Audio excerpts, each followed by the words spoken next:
বিয়ে হয়েছে, বাচ্চা কাচ্চা হয়েছে, গোসলের কয় ফরজ যখন হইছে না। মা মন দিয়ে শুনে যান, গোসলের যে 3 ফরজ আমরা জানলেও অনেকে আদায় করতে পারি না। আপনি নাকের ভিতরে ফুল, খুব খেয়াল করেন মহিলারা হতেছেন আমার কথা, এই নাকের ভিতরে যাদের ফুল আছে আপনারা পানির নিচে নিয়ে অথবা কুশ করে ধইরা এমনি নাকের ফুলটারে ঘুরান দিতে হইব। কানের যে দুল আছে এটার এমনি ঘুরাইয়া ঘুরে, কানের ছিদ্রটাও দীর্ঘদিন থাকার কারণে এটা শরীরের বাইরের অংশ হয়ে গেছে, এই জন্য কানের দুলটারে এখন কেউ যদি নেইল ফালিশ দিয়া গোসল করে তার ফরজ গোসল হইব নি? তোমার কতখানি হইব নি? এখন কলপ দিয়া, কলপ আমরা দেশে অধিকাংশ বেড়াইতে জোয়ান সাজনের লেগে দাড়ির মধ্যে চুলের মধ্যে কলপ দিয়া রাখে। এই কলপটা একটা কেমিক্যাল, এটার ভিতরে ফানিয়ে ধরে না। এই যে বেড়ার মতো মেহেন্দি দিলে কোনো সমস্যা নাই, এটা সুন্নাহ। নবীজি বলেছেন তোমাদের কালার দাড়ি চুলের রং বদলাই ফেলো, যখন সাদা হয়ে যায় এই মেহেন্দি দেওয়ান যাইব, চুলের মধ্যে কলপ দেওয়ান যেত না। কলপ দিয়া গোসল করলে ফরজ গোসল আদায় হইতো না। এখন আমরা বেরিয়েছে যে নেইল ফালিশ দিয়া গোসল করে আপনি সাদা কাগজে লেখা নিয়ে যান, আমি নাকাইশের পিসাব দায়িত্ব নিয়ে বলতেছি তার গোসল হবে না, কারণ তার এই অংশটা পানি লাগে নাই।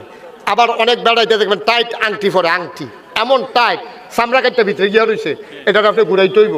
অনেকে আছে ওয়াটার প্রুফ ঘড়ি ফুইরা গোসল করে আইয়া পরে ঘড়ির চেইনের তলে হোক না। অনেক বেড়াইতেছে শীতের ভিতরে যে গোসল করে এবার আগে রেডি হইয়া থাকে, নামনের আগে উডনের লেগে রেডি হইয়া থাকে। পানির নামনের আগে রাস্তাটা থিতাই লয়, কহেন দিয়ে উঠবো বেড়ায়, ওটা ভুতুরে ফিরে লাভ উঠতে থেকে এই উঠটা সেটা দেখে যে লুঙ্গি খুলতে পারে, যে লুঙ্গি বাজে বাজে হোক না। তাহলে এবার আপনার বিবেকে কি কয়, যেই বেটার লুঙ্গি শুকনা রয়েছে এবার কি চামড়া ভিজছে? আমার কথা না, চামড়া ভিজছে, তাহলে এবার আর কি ফরজ গোসল আদায় হইছে? গড়গড়ার সাথে কুলি করতে হবে একবারে এমনভাবে করে আপনি একেবারে হলকুম পর্যন্ত যেন পানি পৌঁছে যায়, এমনভাবে গড়গড়ার সাথে কুলি করতে হবে। এখানে শেষ না, এরপরে আপনার গিয়া এই নাকের ভিতরে যেখান পর্যন্ত পানি গেলে জ্বললে উঠে সেই পর্যন্ত পানি ফুসে সুবহানাল্লাহ কেন তো। তারপরে অনেক মোটা মোটা বেড়াইতেছে না, এরকম ফ্যাট বাড়ি রয়েছে, আসেনি র যে ফ্যাট খাদ্যই তো লইলে এবারে খাদ্যই তো ফাটা না, আরেকজনটা ডাক দিন না খাদ্যন লাগে, এরকম ফ্যাট হলো আসেনি রে বাংলাদেশ। তো এবারে গোসল করবো কেমন, এবার নাবি যে ভিতরে গিয়া রইলো, এবার নাবির ভিতরে আঙ্গুল ডুহাই এমনি ঘুরাইয়া ঘুরাইয়া যারা এই সামরার মধ্যে বাস ফেরা রয়েছে এই উল্টাইয়া এই পানি দিয়া ভিজাইয়া এরপরে আবার বাজে বাজে হালাইয়া এরপরে গোসল করে উঠন লাগবে, নাইলে ফরজ গোসল হবে না, ঠিক কিনা? আর ফরজ গোসল যদি না হয় নামাজ হইতো না। ফরজ গোসল না হইলে আপাতত যদি আপনি পাক পবিত্র হবেন না, আপনি কোরআন শরীফ ধরবেন গুনাহগার হবেন, আপনার অজু ছাড়া গোসল ছাড়া নামাজও যাইবেন।